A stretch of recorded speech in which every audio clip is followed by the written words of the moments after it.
कि क्या बताऊं कि क्या मदीना है। सरकार गौसे पाक बयान फरमाते हैं, कहते मेरा बचपना था और मैं बच्चों के साथ खेलने के लिए घर से बाहर निकला। जैसे ही घर से बाहर गया ना तो मैंने बच्चों को देखा, उन्होंने एक बैल को घेर रखा था, एक बैल। और बच्चे बचपना सब जानते हैं, ऐसा घेर लिया कि बैल कहीं निकल नहीं पा रहा था। कोई पूंछ पकड़ता, कोई पैर पकड़ता, कोई नाक पकड़ता, इस तरह से बैल को घेर लिया। वो पाक फरमाते मैंने भी जाके पूंछ पकड़ ली। कहते जैसी पूंछ को हाथ लगाया ना, बैल ने मेरी तरफ देखा, कहने लगा अब्दुल कादिर तुम तो सोचो, तुम्हें तो इसके लिए पैदा नहीं किया गया था ना, तुम्हें तो इसके लिए पैदा नहीं किया गया था। मुझे हैरत होती है, हमने सिर्फ करामतों पे ख्याल किया। सरकार गौसे पाक फरमाते हैं जैसी बैल ने कहा तुम्हें इसके लिए पैदा नहीं किया गया था, मैं डर गया, दौड़ के घर में गया, सहमा हुआ था, छुप के घर के अंदर लेट गया। कहते जैसे लेटा ना, अंदर आवाज आ रही थी लब्बैक अल्लाहुम्मा लब्बैक ला शरीका लक लब्बैक इन्नल हम्द वन निअमा। कहते ये आवाज मेरे कानों से टकराई, मुझे ऐसा लगा जैसे कोई मेरे घर के पीछे ये आवाज दे रहा हो। मैं दौड़ के छत पे गया। जब मैंने छत पे जाकर निगाह डाली तो मेरे घर के पीछे तो कोई ना था, बल्कि काबे की तरफ तवाफ करने वाले लोग मुझे अपनी छत से नजर आ रहे थे। मैंने देखा, उतर के आया, मैं दौड़ करके माँ की गोद में आके बैठ गया। मेरे माथे पे पसीना था, माँ ने कहा लखते जिगर नूरे नजर, ये चेहरे पे कैसा खौफ है। कहा माँ जब बैल के पास गया उसने कहा तुम्हें इसके लिए पैदा नहीं किया गया है। जब छत पे गया तो मैंने काबे वालों को तवाफ करते हुए देखा, मामा होती है, लाल पसीने से लगाया। कहा लखते जिगर परेशान क्यों होता है, तू तो वो है जब पैदा नहीं हुआ था तेरी आमद के चर्चे पहले से हो रहे थे। जब तू हमारे शिकम में आया था तेरी बरकतें नजर आ रही थी। अब्दुल कादिर तू दुनिया में बाद में आया है, तेरे आने का ऐलान आने से पहले कर दिया गया। नारे तकबीर, नारे रिसालत, फैजान सरकार गौसे पाक, जिक्र सरकार गौसे पाक, हजरत मुफ्ती हम्माद रजा साहब मुरादाबादी। तवज्जो है सारे लोगों की, बस अब जरा सुनिए। गौसे पाक अम्मी अंदर गई, जानते हो अम्मी ने 80 दिरहम निकाले जो बाप छोड़ के गए थे। ठीक है जी, 80 दिरहम, 40 अलग किए, 40 अलग किए। गौस पाक की बारगाह में आई, बेटा अब्दुल कादिर तुम्हारे हिस्से के 40 हैं, 40 तुम्हारे भाई के, ये लो और इल्म दीन सीखने के लिए जाओ। अब्दुल कादिर याद रखना, माँ नहीं आएगी, अकेले जाना है, अकेले जाना है। जैसे इतना सुना सरकार गौसे पाक माँ का चेहरा देखने लगे, कहने लगे जैसे आपकी मर्जी है। सरकार गौसे पाक जब चलने लगे, सरकार गौसे पाक की अम्मी जानती थी आज के बाद अब्दुल कादिर से मुलाकात नहीं होगी। आपने आवाज दी अब्दुल कादिर जी अम्मी आ मेरे सीने से लग जा। जब तुम परदेश जाते हो माएं मुड़ मुड़ के देखा करती हैं, एक बार तो मेरा बेटा मुझे देख ले, लेकिन तुम बीवी को 10 बार पलट के देखते हो, एक बार पलट के माँ को नहीं देख सकते। तुम्हें खुदा का वास्ता घर से निकला करो, सबसे आखिर में माँ से मुलाकात किया करो, और जब घर में आया करो सबसे पहले माँ से मुलाकात किया करो। सरकार गौसे पाक को माँ ने बुलाया, अब्दुल कादिर जी अम्मी मेरे सीने से लग जा। 3 बार बुलाया, जब पलट के जाने लगे उसके बाद माँ ने क्या कहा था, अब्दुल कादिर जरा हाथ में हाथ दें। कहा अम्मी क्या करना है, का एक वादा करना है। सरकार गौसे पाक ने माँ के हाथ में हाथ दिया और माँ वादा ले रही है, अब्दुल कादिर वादा कर कभी झूठ नहीं बोलोगे। सरकार गौसे पाक ने वादा किया। वाकया सुनाना मकसद नहीं है, सबको बात मालूम है, बच्चा बच्चा जानता है। सरकार गौसे पाक ने माँ के हाथ में हाथ देख करके वादा किया, सब जानते हैं। घर से निकल गए, डाकुओं ने लूटा, सबको लूटा गया। सरकार गौसे पाक से भी पूछा गया था बच्चे तुझ पे भी कुछ है, तो गौसे पाक ने क्या फरमाया था, हाँ मेरे पास भी सोने के सिक्के हैं। अल्लाह अकबर, तलाशी ली गई फिर कहीं नहीं मिले थे, परेशान हो गए, सबको लूट करके सरदार के पास गए। कहा सरदार सबको लूट लाए हैं। डाकुओं के सरदार ने कहा कोई बचा तो नहीं है, कहा एक बच्चा बचा है जो कहता कि मेरे पास सिक्के हैं, लेकिन तलाश करते हैं तो नहीं मिलते हैं। कहा बुला के लाओ। सरकार गौसे पाक को डाकुओं के सरदार ने बुलाया और बुलाने के बाद कहा था बेटे क्या तुम्हारे पास सोने के सिक्के हैं। सरकार को से पाक ने फरमाया था हाँ मेरे पास 40 सिक्के हैं। कहा किधर है? आपने अपनी सदरी खोली और लिखी वो सिलाई दिखाई। कहा मेरी माँ ने ये सिलाई लगा दी है। जब सिलाई को तोड़ा गया सिक्के जमीन पे खन खन करके गिरे। उस डाकुओं के सरदार ने कहा था ए बेटे अगर झूठ बोल देते तो ये सिक्के बच जाते, तुमने झूठ क्यों नहीं बोला? मेरे बड़े पीर ने कहा था जब मैं घर से चला था मेरी माँ ने हाथ में हाथ लेके कहा था अब्दुल कादिर झूठ न बोलना। अल्लाह अकबर। आज मैं तुमसे पूछना चाहता हूँ जब तुम घर से निकला करते हो ईशा का बाद हो या मगरिब का बाद, माँ कहती है बेटे कहाँ जा रहे हो? कहते हो बस अभी आ रहा हूँ। कभी 12 बज जाते हैं, कभी 1 बज जाता है। माँ से झूठ बोल के घर से निकलते हो, तुम्हें गैरत क्यों नहीं आती है? मगरिब के बाद घर से जाते हो और कहते हो बस अभी आया। यार तू तो यारों के साथ बैठ करके चौराहे पे चाय पी रहा है, तुझे पता है तू यारों के साथ होटल पे खाना खा रहा है। जिस माँ से कह के आया था अभी आऊंगा पलट करके, उस माँ ने तेरी वजह से खाना नहीं खाया है। उस माँ ने तेरी वजह से अभी तक एक लुकमा हलक से नहीं उतारा है और तुम माँ से बातें करके झूठ बोला करते हो। हया आनी चाहिए, गैरत आनी चाहिए। माँ से कभी झूठे वादे ना किया करो, जो माँ के कहा करो वही करके दिखाया करो। माँ कहती है कब आना है? बस अभी आया। और कहते हो माँ बेवकूफ है। नादान माँ बेवकूफ नहीं होती है, ये तो इतनी चालाक है जब तू बोल नहीं सकता था तेरे रोने से तेरी भूख पहचान लेती थी। जब तेरी जबान पे जुमले नहीं आते थे तेरे आंसुओं से दर्द का अंदाजा लगा लेती थी। तुझे माँ बेवकूफ लगती है। खुदा की कसम ये बेवकूफ नहीं हो सकती है। इसने तेरी नब्ज पकड़ के बता दिया था आज बुखार देखना होता है, लैब में ब्लड डाला जाता है, मशीनें चेक करके कहती है इसके बुखार का ये आलम है। मगर सलाम कर माँ की अक्ल को। तेरी कलाई पकड़ के कहती थी मेरे लाल को बुखार हो गया है। तेरे तलवे छू के कहती थी पानी की सिकाई की जरूरत है। जब तेरी सांसें अटक रही थी लोग कहते थे ऑक्सीजन देंगे, माँ ने कहा था मेरे सीने पे डाल दो। मेरे बेटे के लिए सबसे बड़ी ऑक्सीजन मेरी सीने की धड़कन होती है। आज तुम कह दिया करते हो माँ बेवकूफ होती है। जरा हाथ रख के तो बता प्यारे, सीने पे हाथ रख। माँ को बेवकूफ कहता है? सोच तो सकी जिस दिन तुम माँ के शिकम में आया उसी दिन से माँ ने मर्जी का खाना छोड़ दिया था। जब वो खाती थी उसे पलटी होती थी। कहा नहीं नहीं कुछ नहीं खाना है, मेरा बच्चा सलामत रखे। तूने 6 माह माँ के शिकम में गुजारे, माँ ने उल्टा लेटना बंद कर दिया। और यार तुम बाजार जाया करते हो, 5 किलो का थैला लेकर के आते हो, तुम्हारे बाजू थक जाया करते हैं। इधर थैला उधर जूता, बीवी से कहते हो ला जल्दी से पानी। मुझे बता तो सकी तू 5 किलो का थैला 2 घंटे टांग लेता है, तेरे बाजू दर्द करते हैं। उस माँ को क्या कहेगा जिसने 9 महीने तक तेरा बोझ अपने पेट में संभाल के रखा, लेकिन कभी तुझे फेंका नहीं था। अपनी मर्जी का खाना छोड़ बैठी ताकि बच्चा सलामत रखे। उल्टी लेट नहीं सकती थी ताकि बच्चा सलामत रखे। एक दिन दर्द से हुआ, बच्चे की विलादत का दर्द हुआ। लोगों ने कहा बच्चे की पैदाइश होने वाली है। उठाया हॉस्पिटल लेकर के गए। डॉक्टरों ने कहा इसकी नॉर्मल डिलीवरी नहीं हो सकती है, इसका पेट काटा जाएगा। ये अभी माँ को नहीं पता बातें क्या हो रही है। दूर खड़े होकर के लोग बातें कर रहे थे और कह रहे थे पेट काटा जाना है। अल्लाह अकबर। जब माँ के कानों तक ये आवाज आती है बता तो सकी या तो बच्चा बचेगा या औरत बचेगी, तुझे किसको बचाना है? तो उस वक्त माँ कहती है मैं रहूं ना रहूं मेरे लाल को बचा लेना, मेरे बच्चों को बचा लेना।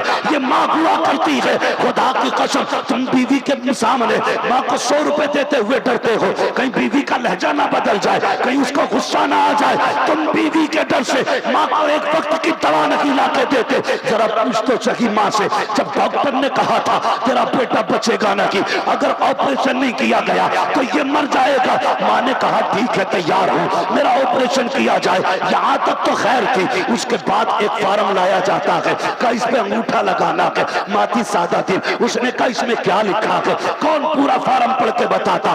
डॉक्टर ने कहा इसमें लिखा है अगर ऑपरेशन के दरमियान तू मर गई तो हमारी गारंटी नहीं है। खुदा की कसम जब वो फार्म लाया जाता है हर रिश्तेदार की आंख में आंसू है, सारे भाई रो रहे हैं, सारी बहनें रो रही है, माँ भी रो रही है खातून की, लेकिन माँ नहीं रोती है। उसे बच्चे की पैदाइश की खुशी होती है। अपनी जान का सौदा किया। वो तुझे क्या लगता है तू यूं की दुनिया में आया है? माँ ने पेट की 7 खाले कटवाई है तब तुझे जिंदगी मिली है। अगर एहसान अदा करना है इतना कर लेना, जो भी माँ कहे कभी उसको टाला नहीं करना। ये माँ होती है तुम वादे करके भूल जाते हो माँ से। तुम्हें गैरत आनी चाहिए, हमें शर्म आनी चाहिए। और उसके बावजूद भी हजरत जी, लो नौजवानों, बूढ़े से लेके जवान तक, ऊपर से लेके नीचे तक, चैलेंज है मेरा। जो तजर्बा कर चुके हैं और जो नहीं किए हैं वो तजर्बा कर लेना। मेरी बात याद रखो, अगर तू खाने के वक्त घर पे ना आए तो तेरे आने तक खाने पे इंतजार सिर्फ मां कर सकती है, सिर्फ मां कर सकती है। जिस दिन मां सफेद कफन में लिपट के चली गई ना, किसी को दस्तरखान पे तेरा इंतजार नहीं होगा, कोई तेरी राह नहीं तकेगा, कोई नहीं पूछेगा कहां है। बीवी कहेगी होशियार है, शोहर जब आएगा किचन से निकाल के खा लेगा। लेकिन मां है, जब उसे बच्चे कहते हैं अम्मा खा ले, का नहीं अभी तेरा भाई नहीं आया है, जब तक वो नहीं आ जाता मेरे हलक से लुकमा नहीं उतरने वाला। मां मां होती है। आज हम झूठ बोलते हैं मां से, धोखा करते मां के साथ।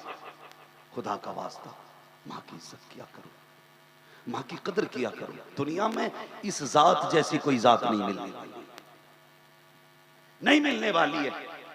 पीर कितना भी बड़ा पीर क्यों ना हो, चाहे वो गौसे आजम क्यों ना हो, मां मां होती है। हाँ, मां मां हुआ करती है। इज्जत किया करो मां की। और माफ कीजिएगा, सिर्फ मां की इज्जत नहीं करनी है, हमें बाप की भी इज्जत करनी है। हमने सिर्फ मां की फजीलतें सुन सुन के मां के लिए एसी लगवा रखी है, अब्बा को बाहर पेड़ के नीचे बैठा रखा है। मुझे बताइए, खुद सोचो, मां के कदमों के नीचे बोले।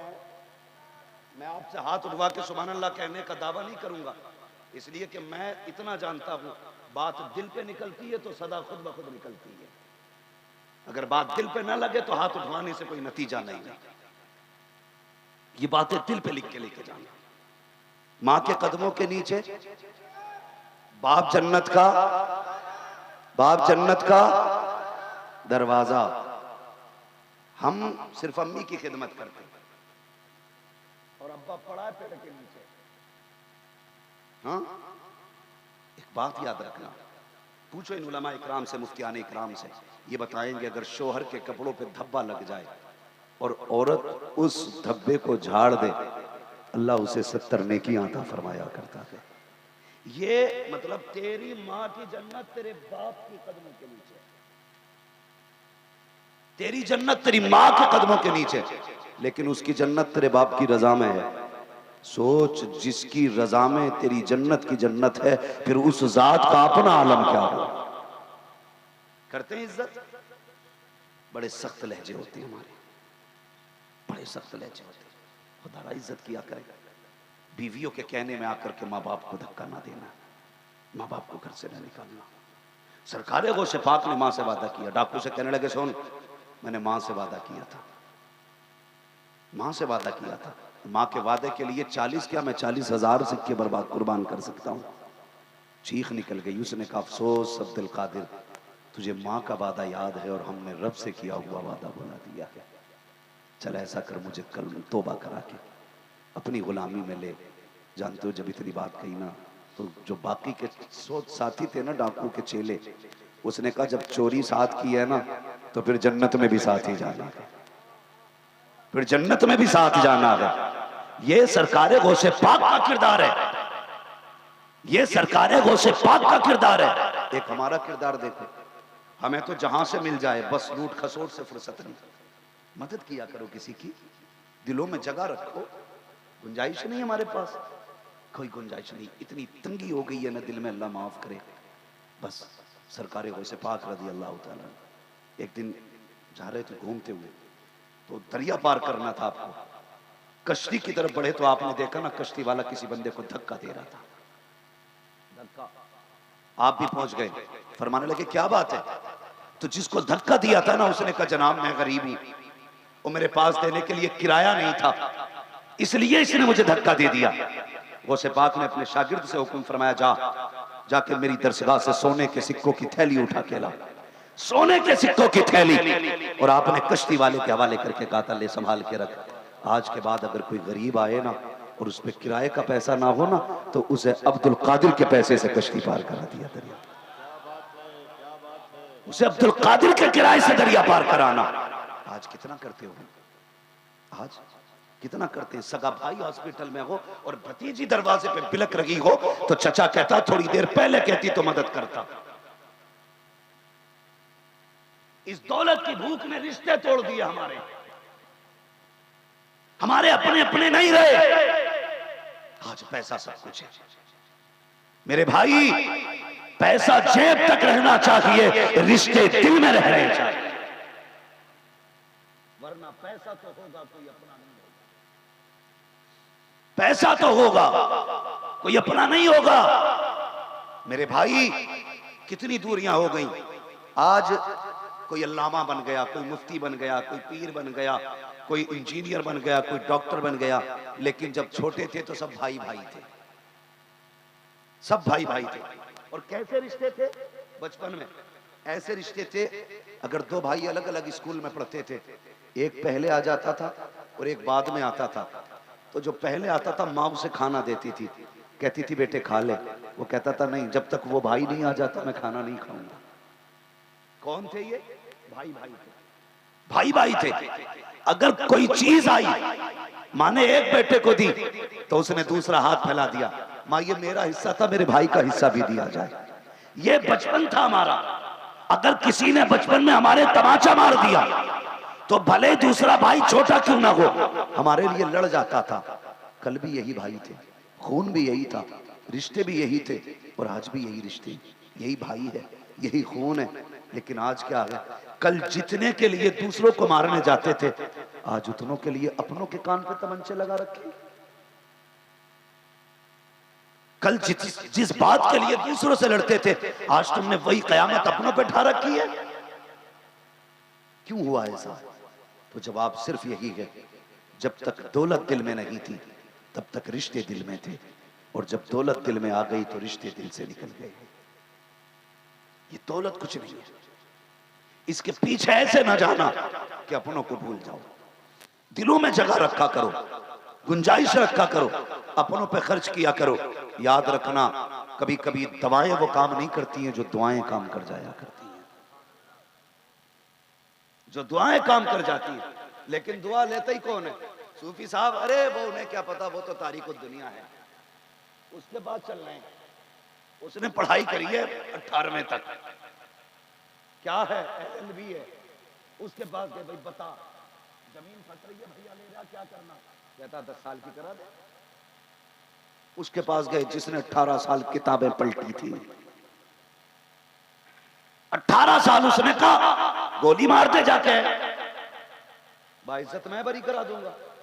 क्या ही अच्छा होता वकील के पास जाने से पहले हुजूर के गुलाम की चौखट पे आते, कहते भाइयों का झगड़ा है बता कैसे निपटेगा। ये कहते छोड़, जो पैगाम मुस्तफा ने दिया है उस पे अमल कर लो, तुम्हारे घर भी आबाद रहेंगे और जिंदगानियां भी आबाद रहेंगी। लेकिन दुआएं लेता ही कौन है? अरे छोड़ो यार, उन्हें क्या पता, उन्हें क्या आता है बीघा और बीसा कितना होता है, ये कभी ना सोचना। मैंने एक बात कही, जो दवाएं नहीं करती हैं वो दुआएं कर जाती हैं, दुआएं कर जाती। एक बंदा था उसे कैंसर की बीमारी थी, कैंसर की बीमारी, वो पैसे वाला बहुत था, अल्लाह ने बड़ी दौलत से उसे नवाजा था, बड़ा घमंड था। डॉक्टर के पास गया, चेकअप कीजिए, डॉक्टर ने कहा कैंसर है। तो उसने कहा तो क्या हुआ, इसको निकाल के फेंकिए और जो कुछ दूसरा परिणाम डाल दीजिए। डॉक्टर ने कहा देखिए हम कोशिश करेंगे लेकिन गारंटी नहीं है बच जाओ। बोला इतना पैसा हो तो वे नहीं बचेंगे, आप काम कीजिए। डॉक्टर ने काफी इलाज किया लेकिन ठीक नहीं हुआ। जब डॉक्टर ने कहा भाई अब तुम्हारे कुछ दिन बचे, घर चले जाओ, उसने सोचा मर तो रहे हैं, चलो किसी सूफी साहब के पास चल रहे। अल्लाह वाले के पास आ गए, कहने लगा ऐसे ऐसे बीमारी है, डॉक्टरों ने लाइलाज कर दिया है, अब क्या करना है? तो दीवाने की नजरों को जहां देख रहा है दीवाना खुदा जाने कहां देख रहा है। लगे मसला ही खत्म है, अब तो डॉक्टर कह रहे बचना ही नहीं है। मुस्कुरा के कहने लगे कहां का रहने वाला? फला मुल्क का। घर कब से नहीं गया? कब 35 साल हो गए। रिश्तेदारों से कब से नहीं मिला? का 35 साल से। का दौलत कितनी है? का बेहिसाब है। कहने लगे अपने वतन जा। का क्यों? का 1 महीने तक सारे रिश्तेदारों को दावत किया, कितने दिन तक? कहा इससे क्या होगा? कहा जाना जो हम कह रहे हैं वो कर। कहने लगा डॉक्टर ने कहा 15 दिन में मरने वाला है, आप 1 महीने के लिए भेज रहे हैं, 10 दिन कम से कम बच्चों में तो रहने दो। फरमाने लगे फिर तेरी मर्जी है, एक वो इलाज है जो तुझे दुनिया के तबीब ने बताया है, ये वो इलाज है जो हमें मदीने वाले हबीब ने बताया है। किसकी सुननी अब तू जा? उसने कहा लो मर तो रहे हैं, चलो फिर बाबा की भी मान लेते। आया अपने वतन, 1 महीना सारे रिश्तेदारों को खाना खिलाया, 1 महीना। हालत जान रहे हैं आज? मेहमान आ जाए, दस्तरखान बिछा होता और देखा रिश्तेदार आ गए, दस्तरखान उठा के, लल्ली उठा के रखो ले, अब बाद नहीं खाना। तुम्हारे फूफा आ गए, लो भाई बाद में खाया। पहले लोग कैसे होते थे? मेहमान आया बिस्मिल्लाह, दस्तरखान लगाया जाए, आज मेहमान आ गया। ये होते थे हालात। कह रहा पीर साहब तावीज दे दो, बरकत नहीं हो रही। बरकत होगी कहां से? सांप बन के तो बैठे हो तुम, ना किसी को एक दाना देने के, ना खिलाने के। अल्लाह अकबर।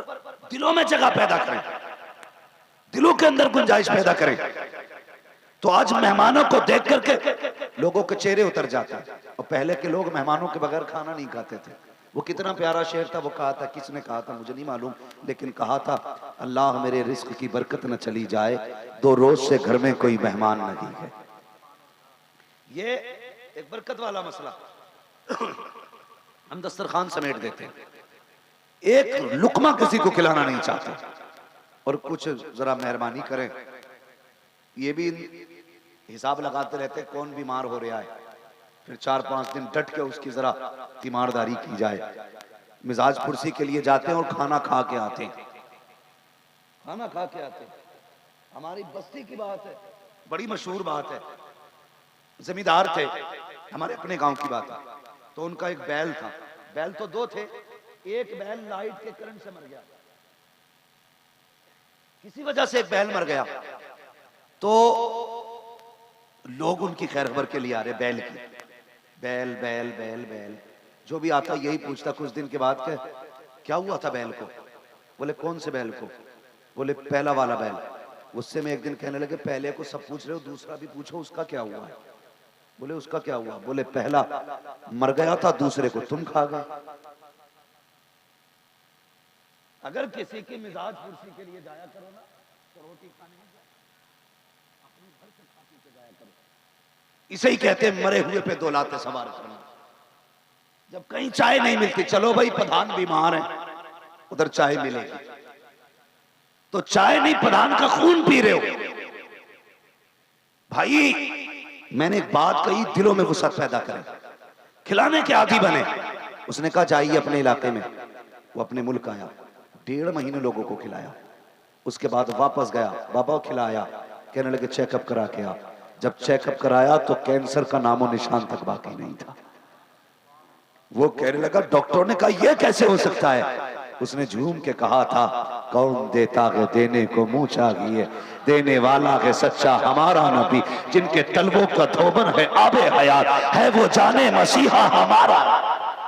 नारे तकबीर, नारे रिसालत, हजरत मुफ्ती हम्माद रजा साहब किबला।